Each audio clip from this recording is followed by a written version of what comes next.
لیکن صرف چند ایک علماء کو زحمت دوں گا کہ وہ محترم شیخ سے جو ہے وہ اجازت جی جامعہ ابی بکر سے ہماری جماعت کا نور بھی ہیں، جامعہ بکر کا نور بھی ہیں،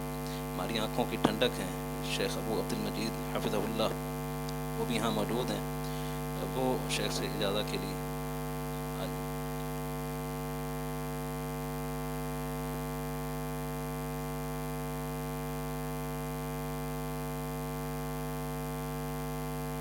فضیلت الشیخ شیخ اسحاق نذیر صاحب سے گزارش کروں گا جنہوں نے قراءت کی ہے، الشیخ عبد الوکیل ناصر صاحب حفظہ اللہ،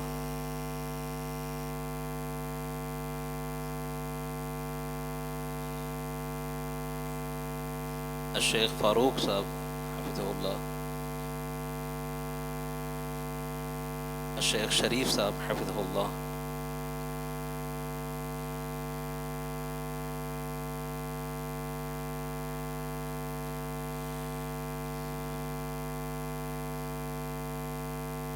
انہی مشائخ میں سے اور بھی کافی مشائخ نظر آ رہے ہیں، لیکن وقت بہت کم ہے، 10 بجے کے قریب یہ ہال بند ہونا ہے۔ شیخ عبدالحق ندیم صاحب، الشیخ انس مدنی صاحب حفظہ اللہ،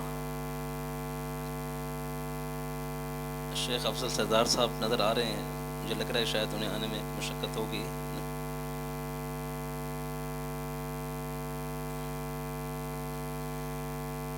بہرحال یہ ایک حدیث کی لذت اور چاشنی کی شیخ بات کر رہے تھے،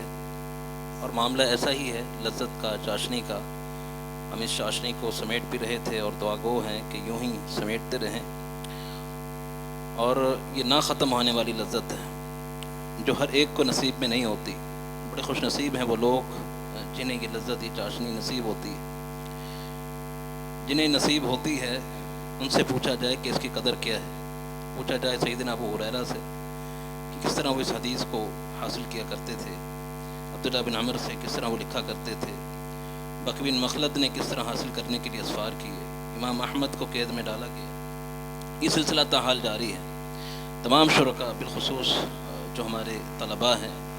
ان سے گزارش کروں گا کہ یہ لذت اور یہ چاشنی ہمارے دلوں میں بھی ہمیں محسوس ہونی چاہیے، ہم اس لذت کو محسوس کریں، اور اس دور کے جو یہ کبار علماء ہیں ان سے تلمس کا ایک جذبہ، ان سے حصول علم کا ایک جذبہ ہمارے دلوں میں ہونا چاہیے۔ اللہ رب العالمین ہم سب کا یہاں جمع ہونا قبول فرمائے، اور دعا گو ہیں کہ اللہ رب العالمین شیخ محترم کے علم میں، عمل میں، عمر میں برکتیں عطا فرمائے۔ اور تمام شرکاء کے لیے گزارش ہے کہ بالکل مطمئن رہیں، آپ جو یہاں شریک ہوئے ہیں تمام علماء و مشائخ اور فضلاء، سب تک انشاءاللہ تعالیٰ یہ اجازہ پہنچے گا۔ آج بھی جو باقی موجود ہیں وہ ہم سے رابطہ کر لیں، اور جو رہ جائیں گے، کیونکہ 70 کے قریب آج صرف اسانید ہیں، جو رہ جائیں گے